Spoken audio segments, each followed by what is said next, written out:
Hi, friends. Today you are in for a special conversation. I have brought back my amazing husband, Jay Wolf, by popular demand. Hello. And we will be having a conversation with our dear friend and teammate, Susan Robinson.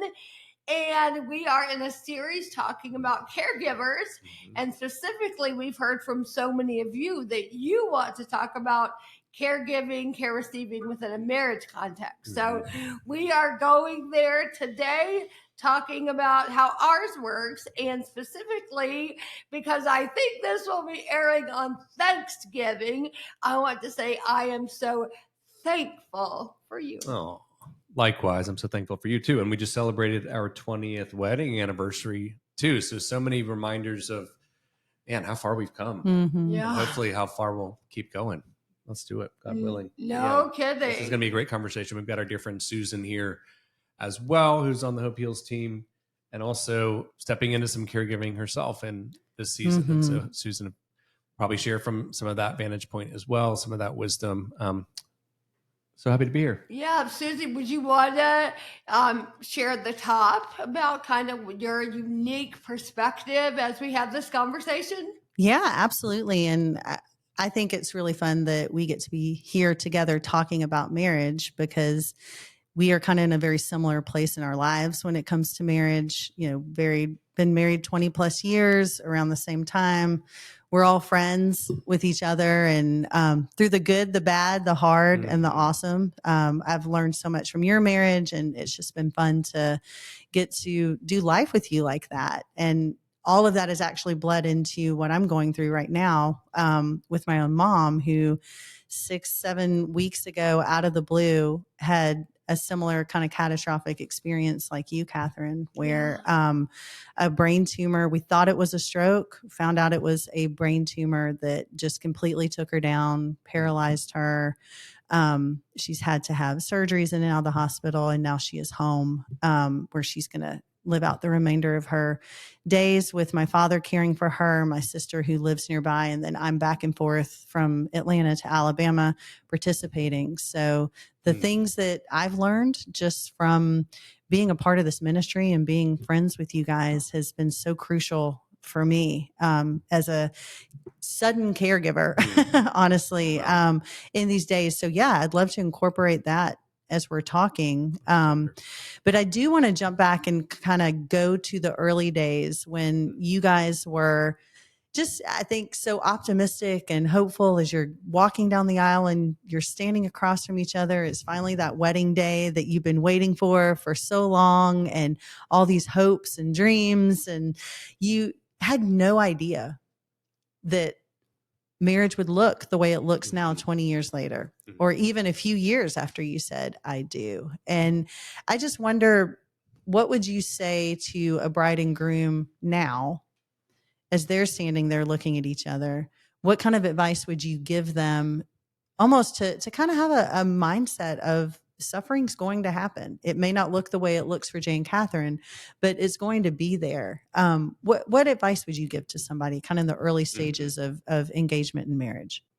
It would definitely be, a realistic message of there will be very hard stuff in your life, in your marriage, and you can persevere through really hard things, and you can end up on the same side of the really hard things, not on opposite sides. And it's intentional work to do that. You know, our my wonderful therapist says that many times you hear the words trauma bond, and it's very negative. That trauma bonding can be with an abuser. Trauma bonding can be, really an awful childhood thing. But in our context of marriage, the trauma bonding that happens when I had a stroke has really bound us, is that the word, bound us to each other through our trauma, and it informs the way we now live. So that's a beautiful gift of deep suffering at a young age, actually, is it has the opportunity individually to inform the way you live, but together in a couple to inform the way you live in your marriage, the way you interact and the way you just have perspective and see what's a big deal and what isn't. And, how we recognize, like, okay, so we've actually been to the depths. So maybe it's not that big of a deal that we X, Y, and Z or forgot something on the calendar, this parenting issue, which is very intense, I must say, isn't the end all be all. There's perspective. Yeah, I mean, I think expectations, like anything in life, are really where we live and die by. And the space between reality of our life and what we thought our life was going to be, how far that gap is the place in which our discontentment grows and our pain grows for the longing of what we thought we would have and what isn't. And so I think if we can tenderly but realistically invite people into saying, hey, this is not supposed to be this experience that completes you, that is going to be, of course, out of a movie. Again, it almost feels like trite, and probably we've almost swung so far one way, people are like, yikes, it's going to be terrible. And we're nobody wants to get married because everybody knows how hard it's going to be. But to say, like, what? I remember years ago when we read Tim Keller's The Meaning of Marriage. He talked about how it's both. People are overly optimistic about marriage. It's going to be so amazing and such a fairy tale, but then overly pessimistic because they've seen everybody they know get divorced, and that it's this like this terrible catch-22 kind of. Catch-22. I think another opportunity is to say, look, we're all evolving as humans, hopefully, over years. And certainly when you add trauma, you add hard experiences, you add medical crises, or even becoming a parent, you add these catalysts to a life story. It changes you as a person. So expecting that as an individual, I'm going to evolve into different versions of myself over the years. If that's the case within the context of a marriage, our marriage is going to evolve. And the question is whether we will evolve with it or not. And I think a lot of times people just aren't willing to do the work required to learn to love a new person. And I think Stanley Hauerwas is a sociologist and theologian out of Harvard, always says, we really marry strangers. And that's kind of that's a striking notion, and it feels almost uncomfortable to say, like, what you're entering into is not what you think you are. And know as you might, the person you're getting into this relationship with, you really, at their core, don't fully know them in a way that you probably think you would or would like to. And the reality is we don't often know ourselves either fully. And we're changing and growing. And so I think if we acknowledge that and say, hey, like, this is the beginning. Many versions of a life in a marriage. And there's going to be really hard things about shifting your expectation, about letting go of things. But there's also going to be incredible beauty, because not only will you learn to love a new person, but they'll learn to love you as well. And I think, the roots that we've created in our life and marriage, when by every account, like, we could have been over, whether Catherine dying or just our marriage not making it, like, to think of the fruits and the harvest and the depth that we're getting to sit in is overwhelming. And, but it's come at a high price and cost and sacrifice and all those things, but it's worth it. Well, and people don't often talk about the reality that so much of that change and depth and the fruit that you're talking about is born out of conflict. That really, when you have two people living as one in one space, trying to evolve and grow, but also love each other well, there's conflict that happens. And so often I think that especially newlyweds view conflict as a really negative thing. Like, oh no, we've failed, we're having conflict. But in reality, conflict can be extremely constructive. And if done well, can help people to grow as individuals, but also grow closer together as a married couple. So I'd love to talk for a minute about a question that we've gotten from several of our listeners, which is, how do you handle conflict within a marriage when the dynamic is with a caregiver and a person being cared for? Because perhaps the caregiver may not feel the freedom to fully express their hurt or their needs or their desires. And the person that's being cared for may feel frustrated by that they're not being treated as an equal. How has that played out for you guys? And what advice would you give to married couples that are struggling with that dynamic right now? Well, first of all, I would say that we have a lot of conflict. We're both firstborns. We're both controlling. Sure. We both, we work full time together. We live together. Jay's my permanent chauffeur, and Human king. yeah, all the things. So it's a weird deal, and it always is a weird. It always is. Sure. I mean, caregiving and care receiving in marriage contexts are hard and weird, and it's not easy. And Jay, we could be in the middle of a big fight, and he still has to put lube in my eye for me to go to bed at night. I was going to bring up that story because I remember, like, oh my gosh, it was probably 12 years ago, maybe 10 years ago. You guys were coming to Atlanta to speak. You were still living in LA, and you stayed with us. And we stayed up to the late hours talking, the four of us. And we were hashing some stuff out, and you guys were having an intense conversation. And then you headed to the bedroom. And I remember you, Catherine, saying, and now he gets to take care of me and put this stuff in my eyes. And it was one of the first times that I realized, wow, like that is beautiful and really hard too. What does that feel like? I love that story. I don't even remember that. But, it happens all the time, apparently. Okay. It's just an ordinary day for me. Normal. I think, I'll say from my standpoint, I think over time that rhythm of choosing to still care, even if I don't always feel like it, has been transformational and probably created new neural pathways to say, I can really feel negative about this moment or conflict or whatever, and yet I'm still going to act from love. And that's really kind of reoriented what we get to do. It doesn't mean I'm being inauthentic either. If I'm not just acting out of whatever is the top emotion, I can say there's something deeper here. I know if I don't do this because I'm mad or I'm hurt, it's actually going to harm her deeply, like in a physical, real way. And so I'm going to have to put aside my negative emotion and try to summon up from a deeper place of care and love. And I think doing that over 16 years has transformed my auto response now, and again, that's not to say I'm definitely a challenger. I have a lot of opinions about things. I have, I focus on the details. I want to do all those things well. And so there's definitely still conflict. But what's really cool is just to say, like, I can act out of something deeper. And I think hopefully Catherine feels that too. And it's just, it's a beautiful reminder of what we get to give each other. I'm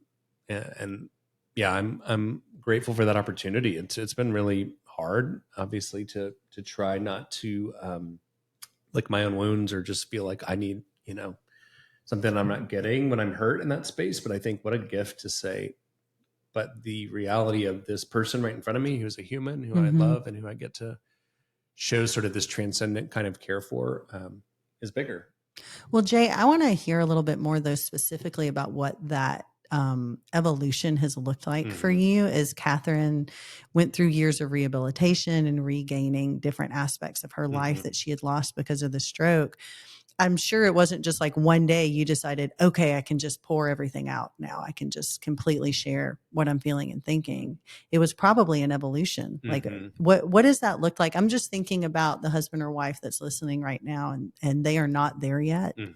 And it would be helpful for them to hear what that process was like for you. Yeah, I think it is such a unique and tender experience in a marriage to say, like, there, in so many ways, there is an imbalance. I can't just sort of unload like I would normally because of what she is carrying. And I think it, in some of our relationships too, there has been a sense of, I can't, it's not a fair fight or something with Catherine because she's got all this stuff going on, and it's not exactly like I can just pretend she can receive all of my hurt or conflict. But the reality is Catherine is a strong lady, and it's kind of it's sort of undermining her resilience and strength for me not to be able to say, hey, this is really hurtful when you've done this, or I feel undervalued here, and then vice versa.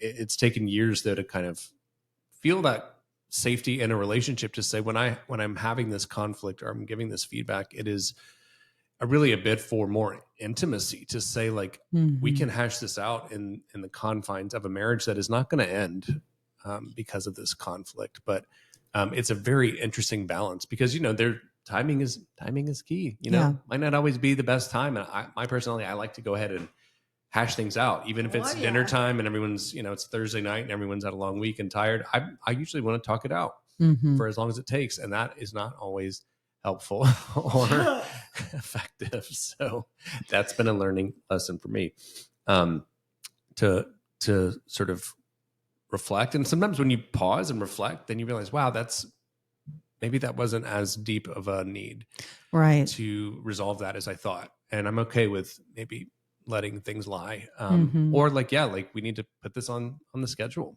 when we're fresh in the morning, to really talk this out. And here's why. So those are some imperfect ways that we've approached that, because it is just, you see why resentment builds up. You see why caregivers get burned out. Oh yeah. There's not a lot of feedback loop. There's not a, just sort of this, it doesn't always feel like there's this even playing ground within which to work out these really, just of course you're going to have these situations in any marriage, much less when there's some of these dynamics. So that should be expected, but it's, putting it in a proper context and timing. And also, again, honoring the person who you're caring for to say, like, you can handle that. I need to share this with you, and I need you to hold this with me and help me work this out. And she can. Absolutely. Like, I really, like, just being so close with you as a friend, Catherine, you are fully equal and beyond me in so many ways. And there's such a beautiful perspective that you're able to bring. And it's almost as if your capacity to carry the harder has grown so much. So I think often, well, it's true. And I think so often, like you said, it's almost undignifying to not allow a person to hear and feel your full feelings. I mean, that's something just in my own marriage that I've had to learn to get over, is this idea, I think initially, that I wanted Josh to, because he loved me so much, he would automatically know the things I needed, or that he would know that I was thinking I wanted this to do on my birthday, or that I was feeling. And in reality, that's not the case. It's very hard for him to know unless I communicate. And once I started communicating, hey, I needed this from you and it didn't happen. And we had this conversation yesterday over something, as he's traveling and I'm dealing with stuff here, and I wanted a different reaction than I got. And knowing that I can come back and say, hey, when you responded this way, it missed the mark for me. I needed this. And this is where I am. And for him to go, I didn't realize that. I think sometimes if we can just break it down a little bit and just share where we're from. And I see you guys doing that. I want to ask another question that I've kind of just observed about you guys, that you are very, I would say, non-traditional when it comes to Atlanta Southern ways of thinking and living, and even the roles that you have within your marriage are pretty non-traditional. Like, what has that been like for you guys? And what does it feel like to kind of be breaking these barriers in a more Southern traditional community when you're living out very non-traditional marriage roles? Yeah, good question. So very much so, our gender roles would be seen traditionally as basically, it's not even we switched. It's Jay does everything. So Jay, that's not true. Cooks and cleans and beautifully designs our home, and he does do that. Yeah, I mean, chooses my clothes and shops online for them and does a lot of. We all want Jay Wolf to be our online shopper. Yeah, everybody needs a Jay Wolf. I think you recognize there's a spectrum of things usually, and sometimes marriage has always looked like just a certain way. When those dynamics are thrown out of whack for different reasons. I mean, obviously something like where one of the spouses is not physically able to do much of anything for the initial years, especially. Obviously, Catherine is an incredible, productive, thriving member of society and our marriage and our family. But, there are just some literal physical things that it wouldn't be helpful for her to do or safe even. So it's like either those don't get done, or if it's something that's valuable to me and or necessary for our family, then I'm going to need to do it, And so I grew up with 3 sisters. So some of those like caregiving elements that might be just trickier for some men. And again, we lived in California for 14 years. So it was just, there was a lot of non-traditional kind of relationships and marriages in that sense, where somebody was, pursuing an acting career while their spouse, was working, and, or, I was in law school, there were some different dynamics, I think, earlier in our marriage that freed us to say, hey, like on the other side of this real upending of some of the traditional picture of marriage, like I want to step into these things, and I want to learn. It goes through kind of ebbs and flows of different seasons too. Again, to that point of like, we are evolving versions of ourselves and evolving versions of our marriage. And I think even, we once told our gathered with a friend who we hadn't seen in a long time, and they were just like, gosh, I just cannot believe, how you guys do it. And I was just like, oh man, like that's very sweet. We're just one day at a time, whatever. He's like, no, I can't believe how you guys work together. Like that sounds like my worst nightmare. That's terrible. And I think for most people, like that would not work well. And it's a challenge a lot of times for us, but we have, over time, we work together full time. I'm not an attorney. I did go to law school, but I'm the CEO of Hope Heals. Catherine is the CIO, Chief Inspiration Officer. And there's a whole team of us that make it work. But we kind of realized, wow, like everything is all in all the time on our live, work, play kind of marriage, this unusual thing. And it's so dynamic and it's beautiful, and we're on mission together, and we're not kind of living separate lives. So there's a beauty about it, an interdependence about it. But we've had to kind of say, hey, like, I'm going to be on this lane and I'm going to let you do your thing. I'm not even going to like get involved, because there's a lot of conflict sometimes when it's like, wait, I think actually I would do it differently. And it's like, well, that doesn't have anything to do with you. So why don't you just step back? No kidding. So finding those kind of lanes, of course, having open hands to have them evolve as they should. But like, that's been really important. And I think in the caregiving aspect too, you need autonomy to have things that are just yours, that I'm not involved in, for you to feel empowered to do your own thing without me. And also just to kind of have your own mental, emotional space, physical space. I want to hear more about that. Like, what do you think are some healthy practices to implement as a caregiver? I think we have tried to be really intentional about giving Catherine independence. And of course, we have just a beautiful village of friends and folks on our team who help uplift her. And I mean, this is my life's work, is really uplifting her to the calling God has put on her life and the gifts and the message of her life, to bring that to people.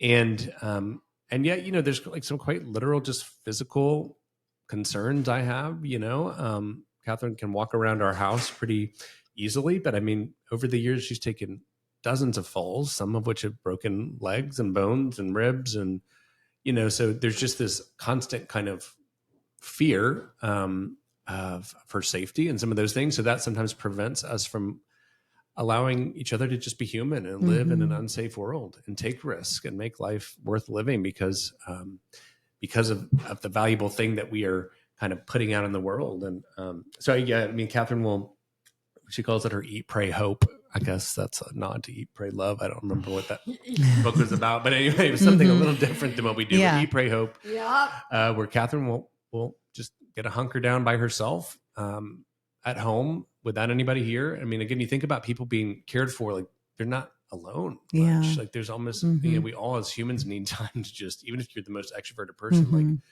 to just be by yourself, to be quiet, to be still. And often, people with disabilities, people who need a lot of caregiving, get zero time by themselves. And so, but we want to do that in a safe way, in a way that's helpful and not a way that's going to make her scared. So what about for you, Jay? Yeah. Like, what are some healthy practices for you? For me as well. Yeah, I think. But this actually is one. This when Catherine has her Eat, Pray, Hope. I have my own. Yeah. I've been really grateful over the years to have a community of different guys who have loved me and walked alongside with me. Well, that's taken different shapes, including Susan's husband, Josh. In certain seasons, that's been like a weekly, men's group every morning at 6 a.m. And in other seasons, it's been like, gathering around the table and sharing a great like steak dinner. It just, again, you have to evolve with the season of life you're in and with what your needs are. So that's been incredibly helpful. I also love to just be outside. We laugh about forest bathing, but I mean, in Atlanta, you come back, and it's just green. And I love, just jogging around our neighborhood, jogging or walking. I thought what you were going to say that tell me I what- will tell me say what I is should when say. I have my eat, pray, hope, Yeah. or just in general in small doses, or when we can figure it out for some sweet friend to stay with me. If it's not eat, pray, hope, Jay has always loved travel so much. Yeah. And obviously his wife can't exactly like wander the cobblestone streets of, Sure. So I feel like you in recent years now, because James is older, you can go with you, which is really cute. That's good. We'll do little trips That's here true. and there to different places like New York City. And No, that's a great point. I mean, this was really cute to me. So I obviously can't really walk very far, take many steps. Jay and James go to New York City, and in like 3 days, you've walked like 60 40 miles. miles. Wow. Yeah, we just like to get in there. Miles or something insane. No, that's You a were great men point. with a mission. That's a great point. I think, with caregiving, there are losses. And I mean, that's also just true of life. That's true of relationship. Yeah. What are some of those sacrifices that you feel I like? think, and again, like you look back at 20 years and you think of those 22-year-olds, and, there is sort of this tender bittersweetness of just a loss of innocence, and they're, that's just true for everybody though, in life. And I think, but you do lose some of those dreams you had, some of those things you thought your life would be. And it's interesting, all these years later, it's hard almost to get wax poetic about it, because it's like, but I've seen the arc of the redemptive fullness of new dreams. Sometimes we get so, I think, pinned down to like what I dreamed when I was 7. And there's beauty of those initial ways in which we were wired, those things that we longed for. But I think so often we just get limited to think, gosh, that dream didn't come true, and I have to go find that dream. And so then you kind of get to halfway point of your life, and you see people just like absolutely melting down trying to chase those dreams of their childhood. And I just think, like, what if we just dreamed new dreams, as fully formed adults with realistic expectations, and folks who have lost things and grieved things and found what really matters in life? Can I dream a new dream about my life? And again, so yeah, like travel's a great one. Like I love to explore. And it's when the world is not made for you as a person with disabilities like Catherine, it is really not as fun an experience to try to go jump into a new city and a new, totally inaccessible place. And so, for Catherine, she's okay not forcing that. So she can kind of get her space, and then I can go, revisit something that has been kind of lost in this experience of caregiving. And I think sometimes you see those sort of dreams full circle, evolve into something new. And I think that's really important for caregivers too, and care receivers to like, how can I find a return to myself, and maybe a new version of something that really hurt, that I lost it, but find it anew. And it might not be, what you thought, and it might not always be. I don't do this every month. It's like maybe once a year we can rally all the pieces to kind of come together to experience this, and it makes it that much sweeter, I think. Do you think that feeds into the statistic around TBI and divorce? Because isn't it something like 85% of marriages end in divorce after a TBI? And clearly you guys are here standing strong. Do you think it's the trying to get back to the way things were before the TBI that put so much pressure? Do you think it's something else? Like, what do you think made you guys beat the odds? And what are some things that for people that are listening that they could maybe try to implement to beat the odds as well? That's great. That's good. I think one thing from the very beginning that what we've always had, both before, during, after the stroke, or TBI, as you're calling it, would be our faith that was always intact.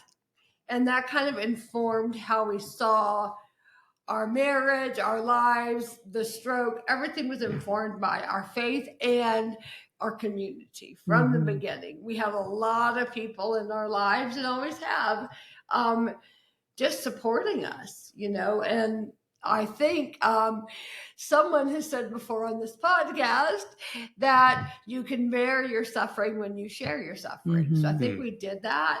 And so we've been kind of held up together, I guess. Like I picture they're holding up our shoulders and then kind of pushing us inward. And that's been extremely beneficial. Also, I would say because we were so young, when we got married, had a baby, and had a stroke, really whiplash in our early 20s, we just don't know how else it could be. And that is such a gift. We didn't have this one perfect life and we're just going to all these vacations in Tahiti all the time and now we can't do that or something. No, we were a bit more realistic than that early on or something, and maybe that's really helped us. I think you talk a lot about pivoting and emotion, just resilience of the soul, really, because you have to get your soul on board to let go of what you thought it would be. I think most people, though, even to say community, that a community that rose up to pray, to be present, to do meal trains, to care for our baby, to help Catherine do her life in some ways, that's just not available to everybody. And I feel almost guilty.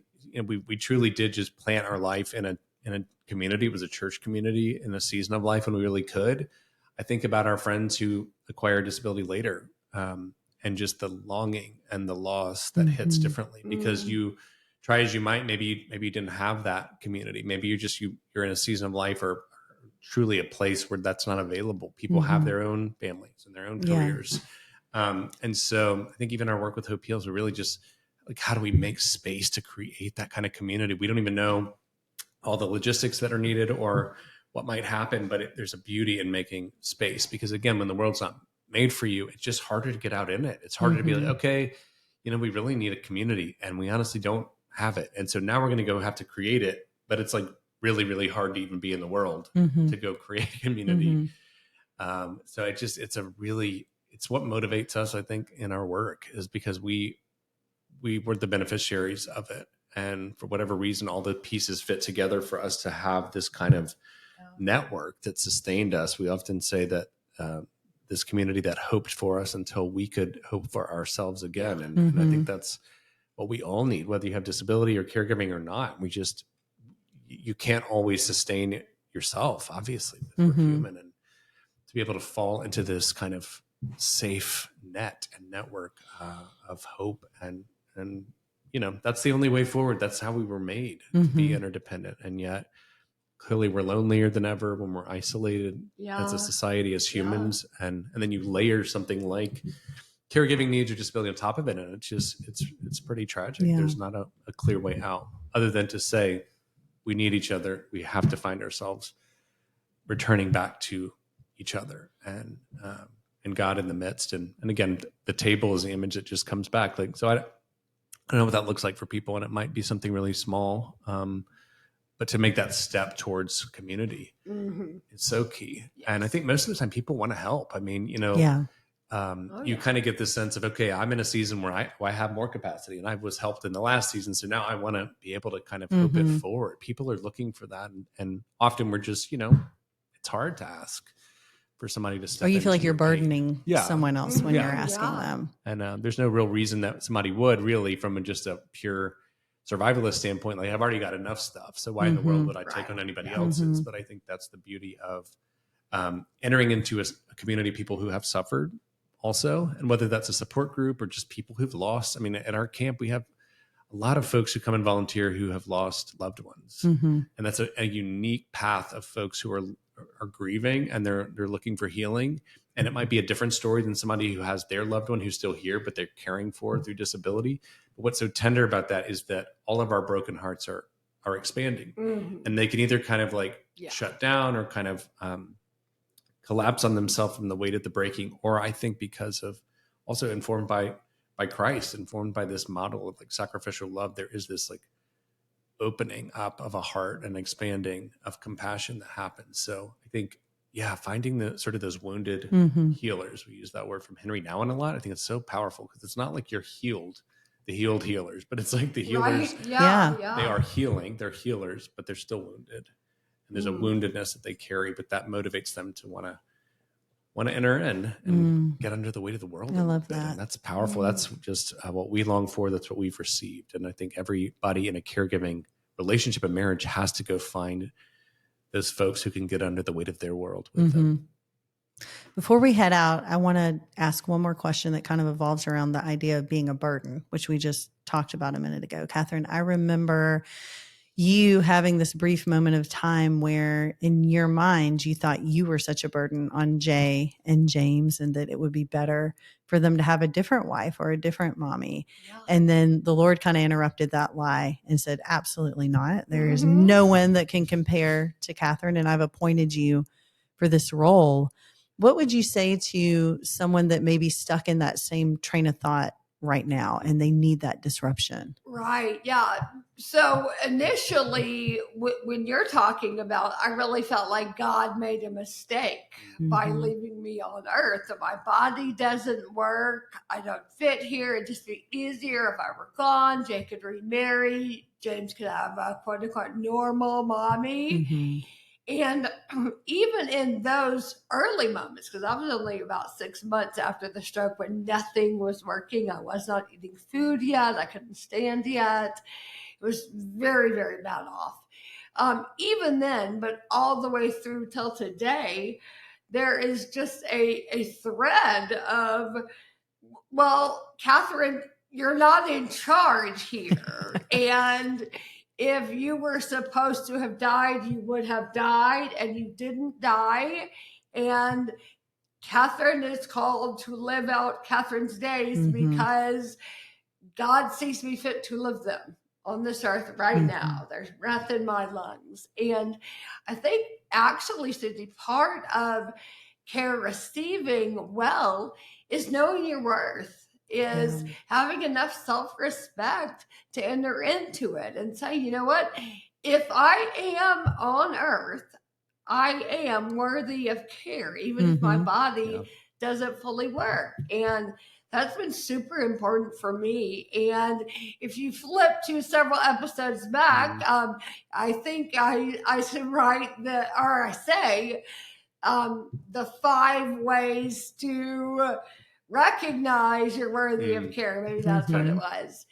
And I think so much of mindset is key. I think if I just came in like, oh, yeah, I'm just destroyed all the time by how you have to take care of me, our marriage might be in a very different, very permanently wounded place. And instead, it's like, no, this is who we are. And I own the fact that there are limitations, and so do you. And narrate it to our kids that that's okay. We all have differences. And I think there's that low grade sorrow. I mean, you do feel worthy of care, but you do still feel the loss of not being able to do what you want to do with your body in your life with your kids. A lot of the times it plays out in parenting. And I see this with folks who have kids who have, maybe the parent has a disability. There is just this visceral longing that I want to be able to show up for my kids and my family in ways that I can't. And there is a loss there that I think this side of heaven, there's no way to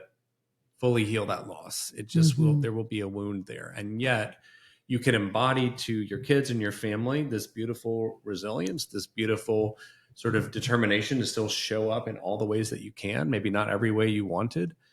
I think to piggyback on what you said, as caregivers, we get to help imbue worth to those we are caring for. It's so easy to be annoyed. I'm the worst. I have I was trying to think of a nice way to say it. RBF sometimes. I'm sorry. I don't know the GoodHard Story way to say it, but I have a flat affect, monotone, and my face sometimes communicates things that I don't mean in my heart because I'm thinking about other things intently. Anyway, so the point is sometimes maybe I'm not presenting you're the most worthy of care right now. So I repent of that, and I'm going to try to do better and smile more. Although then it looks faked, and that's scary. But anyway, what I'm trying to say is it's really important for us to say as caregivers, like, you are worthy of care. Yeah. And like you're supposed to be in this story and you matter in this story. And we can't believe that you're still in this story. And we want you in this story. Yeah. And I think for Catherine, I've tried to find ways to uplift the unique beauty that she brings to this world and to make it my mission to help her in my uplifting that, know that she is worthy and necessary in our family and in this world. And so, yeah, whatever that looks like, we got to find out what that is. And that's part of the journey as well. But yes, what a gift we get to give each other to say, man, I can't believe you're here. I can't believe we get to do this together. And certainly, what a story we're writing together still. It's a beautiful thing, and all the more beautiful because of how hard it's been and all that we've sacrificed toward it. I mean, what the weight of the value of it is immense. And so I just, for folks out there wondering if they can do it, no, you can't do it. But that's why you need to lean into something bigger. You need to lean into this unstoppable goodwill, overwhelming love of Christ that is coursing through yourself and through your marriage and through your community. You need to lean into people who remind you of the story that you forget. And one day at a time, keep persevering towards this redemptive arc of purpose and of worth and of calling that out in each other. And yeah, we're with you, we're for you, and we're on the journey too. Yeah. And you know, we always end this, and I'm going to jump the gun and ask myself this, because Catherine, you always say what's good and hard in your story. And as you were talking, Jay, I was just thinking about that beautiful collision of good and hard that I'm feeling with my own mom right now. That I think there's so many good things because we do have the opportunity to have time to make more memories, to be able to care and show her how much we love her for the way that she's loved us. And just because, like you said, she's worthy of care. And there's so much that my children are learning through that. And, but so much hard too, when you see someone that's been struck down and they aren't able to do all the things that they may want to do. And you see the impact of it, like on my dad and his quality of life and ability to do things, and the pain of watching another person you love struggle and suffer. But there were so many things just over the weeks as I've been back and forth and spending time with her that we say here at Hope Heals that have just ministered to me and just given me perspective. I think, Catherine, I was telling you, when she was in the hospital after they had removed one of the brain tumors, I could see her pulse in her neck happening. And I could hear you in the back of my mind saying, if you have a pulse, you have a purpose. I love that so much. Yeah. And to be able to look at her there and say that to my kids, you know, because they're like, oh, this is so hard. Like, is it wrong that I feel like I wish she could just go be with Jesus so she wasn't hurting? But to be able to say, no, right now, it's not wrong to feel that way, but we can also believe that God is using her right now, even if she can't speak, even if she can't move. Her life is more than just her body, like you and Sho were talking about. It's not just what her body can do. Her life is so much more than that. And there's so much more impact that's happening through this, because look at the conversation we're having. Look at what you're learning about what real value is. Look at what God has put intrinsically in each one of us. And it's not about what we do. That really, in the end, if we look at Genesis, it's about our rest. You know, who we are when we rest in Him. That's like our true natural position that God's called us to. And so I just want to thank you guys for the way that you have just wrestled through these things to help get language around it, because it's impacting the rest of us in ways that we may not expect. But we're able to have pre-decided, because of all the truth and goodness that we've been putting into ourselves, thanks to your lives, thanks to the work of Hope Heals and the community here. There's so much I've learned just from the community of people, being at camp, being in all these different spaces, to learn from other people's lives that have inspired me to know how to respond in this moment. So we can't undervalue that. And I just want to thank you for it. Beautiful. Oh, what a blessing. Gosh, it's the greatest feeling in the world to feel as though any shred of anything we're learning is being received and implemented by anybody else. It's just such a gift. Amen. So thank you. Right back at you, Susan. We learned so much from you and your wisdom and friendship and your marriage, and you're going to be adding more to that wisdom as you enter into this season. And yeah, what a privilege to intersect some of our life and experience with yours in this unique way. And I know. we're for you, and cheering for your mom and your dad and sister and whole family. What a thanks, guys. Yeah, full circle, just hard and good and beautiful and terrible thing that you're entering into, that we all will, really. I mean, you live long enough, you're going to just either need care or get to give care, or both, probably. So there's a lot of lessons, I think, to receive and learn here together.